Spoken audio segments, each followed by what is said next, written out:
láyé olúgbọ́n mo ké borùn méje ẹ ò máa kọ yí lórin láyé àrẹ̀sà mo ké borùn mẹ́fà ẹ ò máa kọ yí lórin láyé ìsẹ̀yìn èmi ra kókò mo ra rán mo ra sányán bàbá sọ àfọ̀lẹ́ ló lè pélé.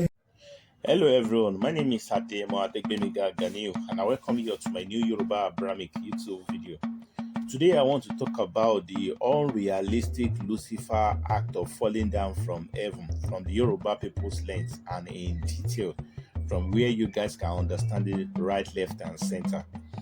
This was actually a requested video from a good subscribers of mine who asked me to say something regarding the saga of Lucifer, Adam falling down, asking me, telling me that since I've been able to prove that the Abrahamic story has its roots in the ancient Yoruba people's tradition one way or the other, even though the white people have turned it blue, black and white.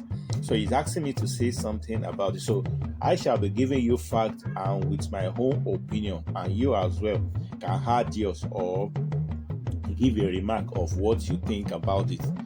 I have been saying it earlier and I will continue to say that most of what people read of the Bible or of the Quran, most of it are in parables, more of an idiomatic expression, and just few of it probably seems to appear in a direct translative means. This is why I don't blame people who are saying rubbish about this translation. They have no knowledge of it. In most cases, it is not their fault, because if you check out what Yeshua himself said regarding to when he was accused of saying so many things too much in parable, he made it clearly known in the Torah that whatever he says is people alone can be able to relate with it, that people outside his tribe might not really understand because they carry so many weight of it.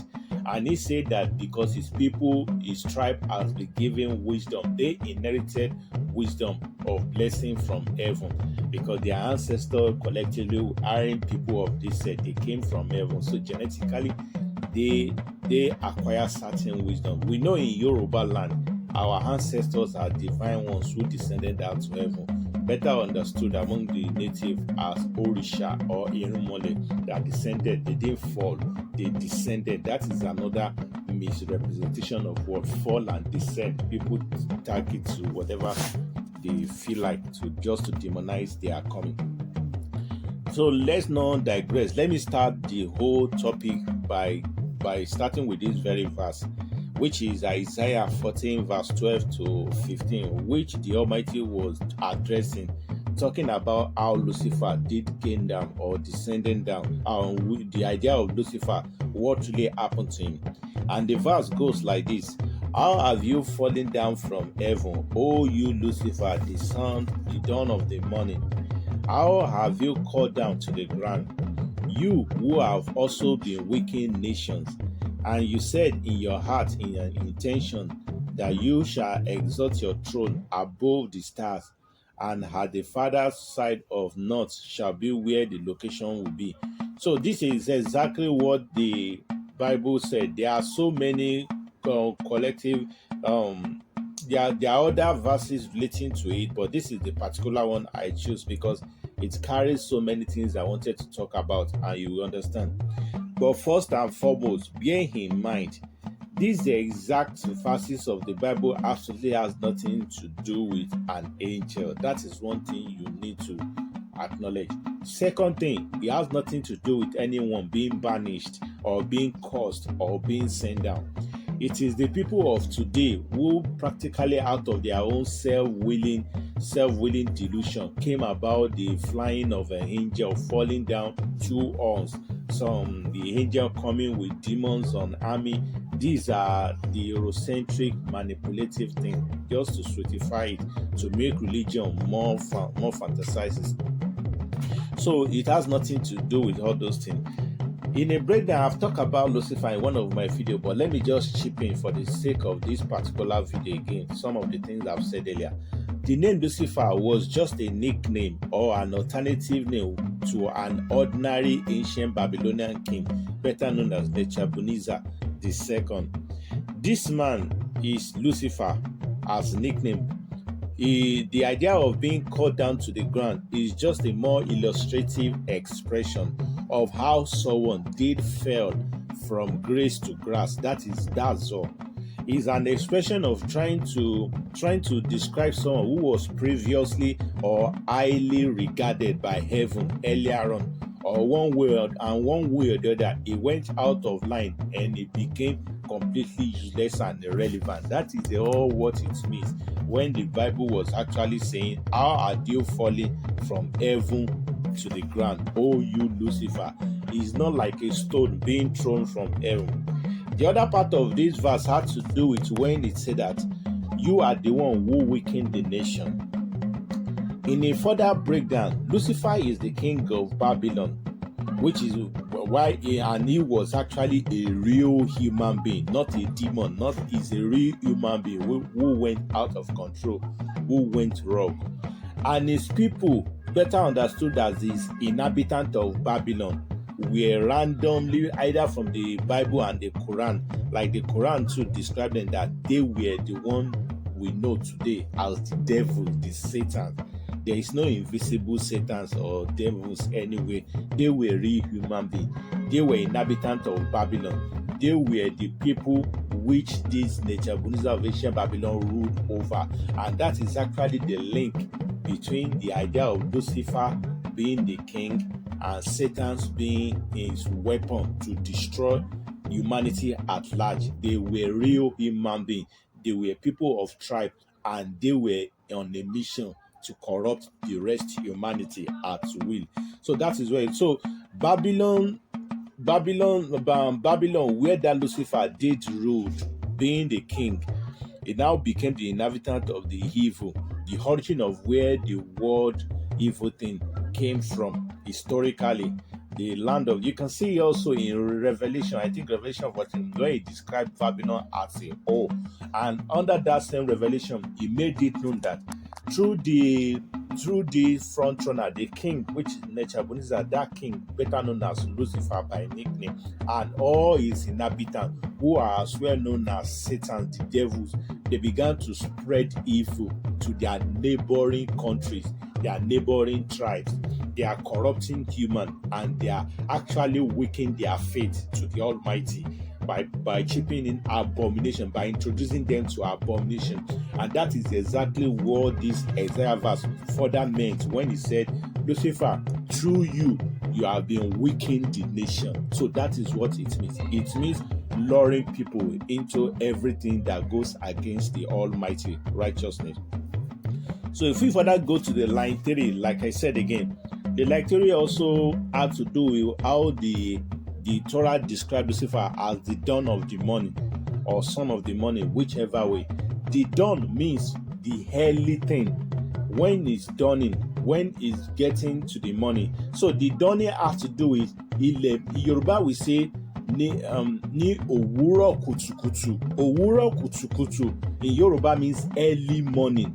But that òwúrọ̀ kùtùkùtù can also be using that in your beginning of days.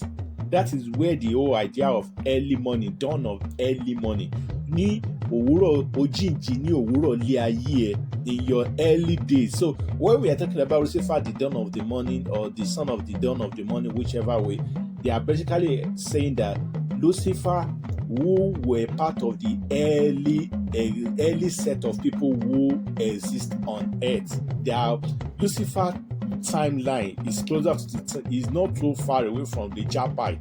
So the Bible is basically referencing that Lucifer was one of the earliest people, or earliest relevant people on earth before he began to go out of control. So it's just a way of addressing his ancientism as part of history.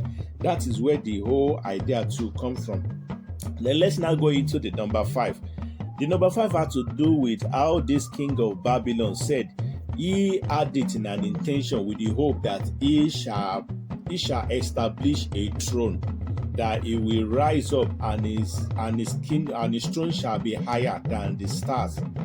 This further illustrates that what it means is that he intended to rival the Almighty. At least we know that for sure.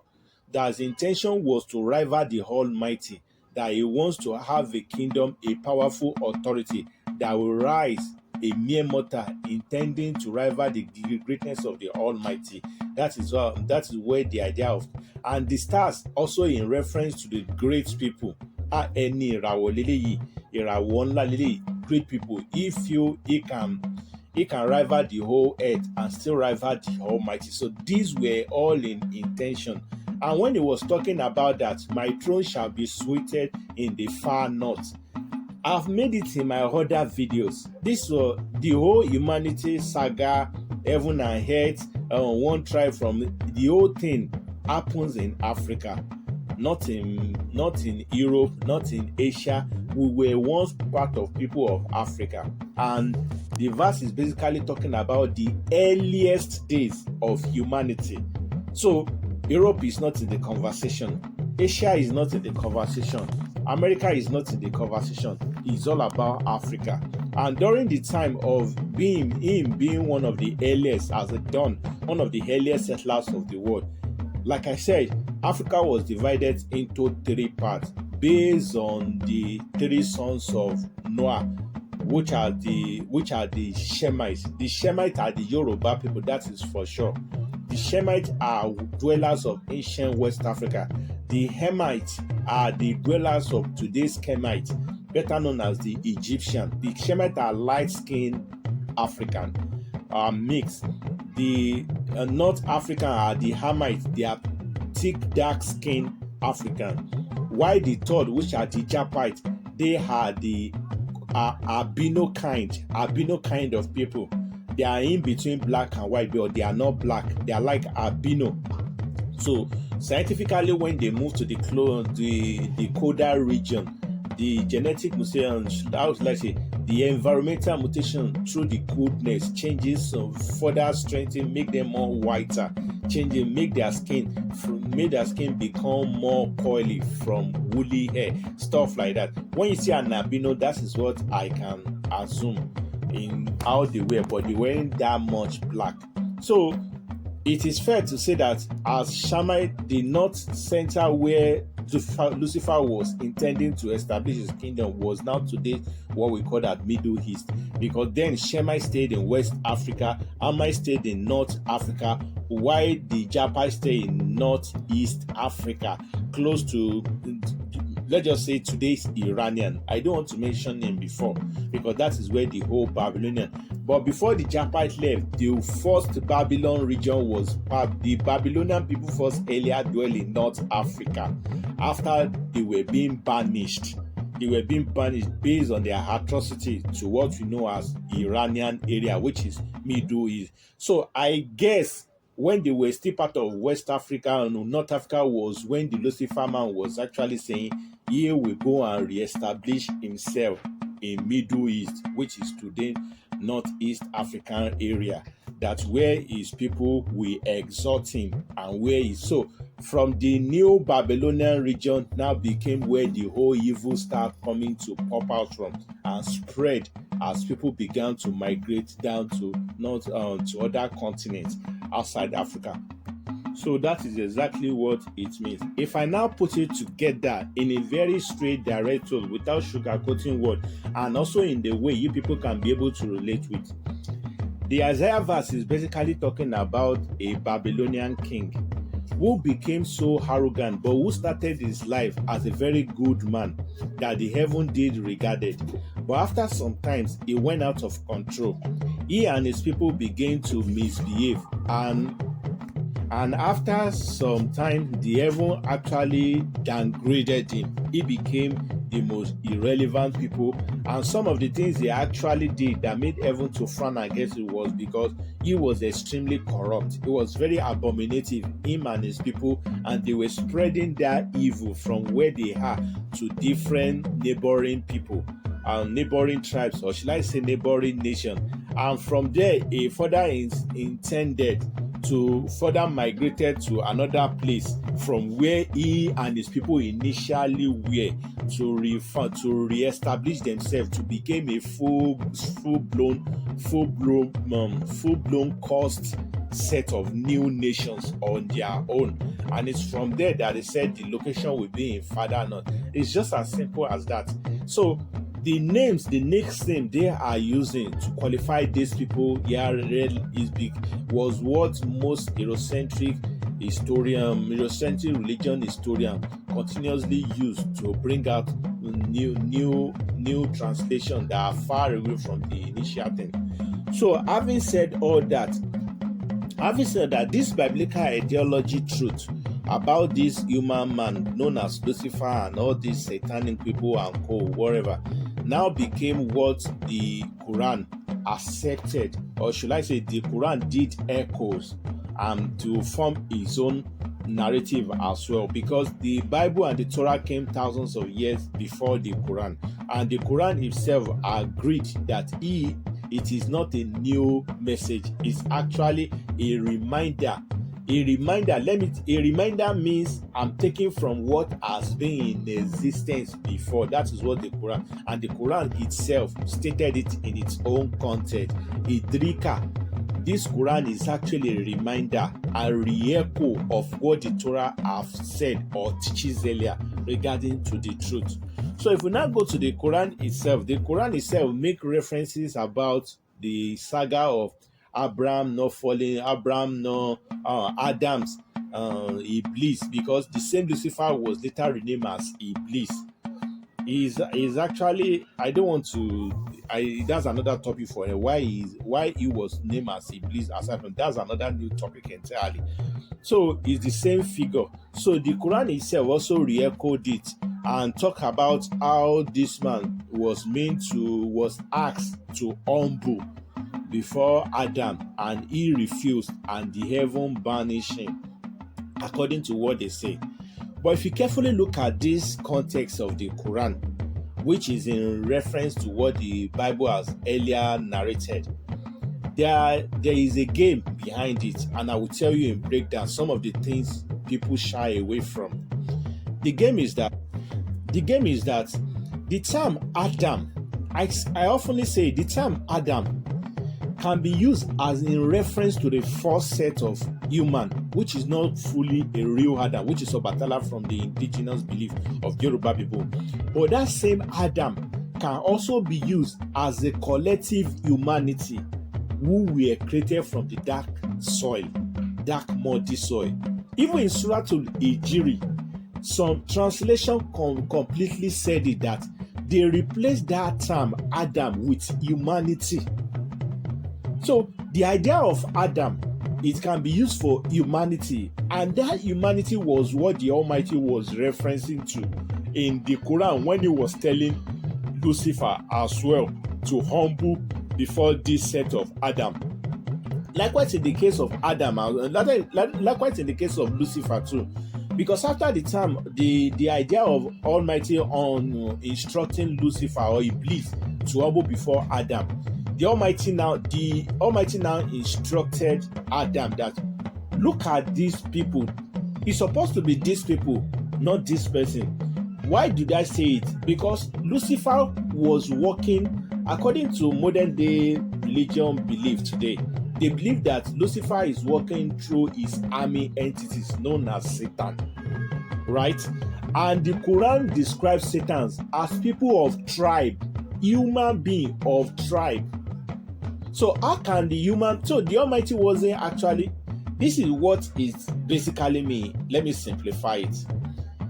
The Lucifer bowing down to Satan is not an individual encounter. It's group to group. One group versus another group. That is what it means. The Adam thing was referring to the certain human people, Adams, not just one person. Which is why Adam cannot even, the term one man, one woman is questionable. Like I said, where did Adam children as wife? How did they get wife? If they were actually two boys, where were their wife for them to replicate, for them to give birth to form different tribe that we have today? So it was all about some group of Adam and some group of Lucifer and his entire body. That is where I say people of today, they know who Lucifer are. Those who controlling religion, They know who Lucifer are, and they know themselves that they are the Shaitans. According to the Quran describes Satans or Shaitans as real human beings.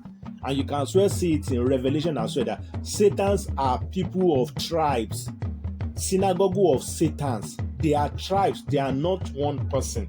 So when the Almighty was telling Lucifer or Satan and his gang to humble before the Adam, the Almighty is basically saying, this group of people, they are my selected people. It was never about you prostrating. It's all about humbling. Any terrible form, respect them. It wasn't about buying. Yoruba will say, "Idobale kò kí ń ṣe ìwà." It was never about prostration. It's about humble before them. And the next statement that came out of this Lucifer was that, Almighty, I am better than them. This was what led to the first time. This was what led to the first encounter of what we can call as racism, supremacy battle. This was what brought about it. I am better than it. Then the Almighty now told the group which he preferred that, look at these people. Him, Satan and his tribe, always remember that they don't like you. As from today, have it at the back of your mind. If you even check out some other verses from the Quran, the Almighty often remind the people of the book, Oyasheola, that don't let these Satan people, which are of tribe, not invisible, because the Bible, the Quran describe them, define them as people of tribe, that don't let these satanic people ruin you, deceive you, just like they deceived your ancestor far away. It wasn't talking about one person. It wasn't, the Almighty wasn't referring to the Satan of one person or entities. He was referring to the human beings, the group of people, synagogue, nation, lineage. So it has always been an interracial thing since the beginning of time. And after the satanic people and their Lucifer leader, who started all the whole campaign against the people of heaven, after they founded that they were not in the good book of heaven, they began to look for means to fall down the people of the Almighty. They began to look for a way to make the Almighty look like a weak human being. If you see the way the religion actually talk about the Almighty today, or even scientists, some will even say the Almighty doesn't exist. That is, they are trying to disregard the greatness of it has been an agenda. So I'm not trying to incite anyone. This is just what I'm reading from the book, and these are the truth people shy away from. Some people try to hide the ideology of Satan, because just imagine, if I know that you are a devil, why will I want to do anything with you? This is why Satan have to hide. This is why they also said Satan always seems to appear in what you love most, because knowing who he or they are, their game is over. You will want to stay away. You want to manage how you do with them. And this is why Satan can never admit that he is a Satan. He will always appear to look like an angel. So this is what it basically started the whole saga of Iblis bowing down, Lucifer bowing down. And the real truth starts from the Torah, which is why I said the Torah speaks more in a very broader way. So it has nothing to do with any Lucifer falling down from heaven. It has nothing to do with angel being kicked out the way people portray it today. Most of the reason why they continue to put on the Hollywood fixture is for them to make sure that you deviate your way, your ideology from the real truth, because they know these people we are talking about. I'm not mentioning anymore any tribe or any race. They know who they are. It is we Africans that need to work ourselves. I'm not saying you should hate anybody, but you need to at least know who you are dealing with. You will know how to maneuver around them. That is what I can say regarding this topic. Please let me press the like button, let me share it, let me turn up the notification bell.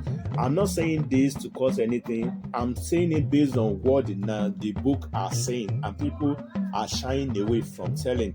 And this is what I'm saying is, I love everyone. Take care, everyone. Bye for now.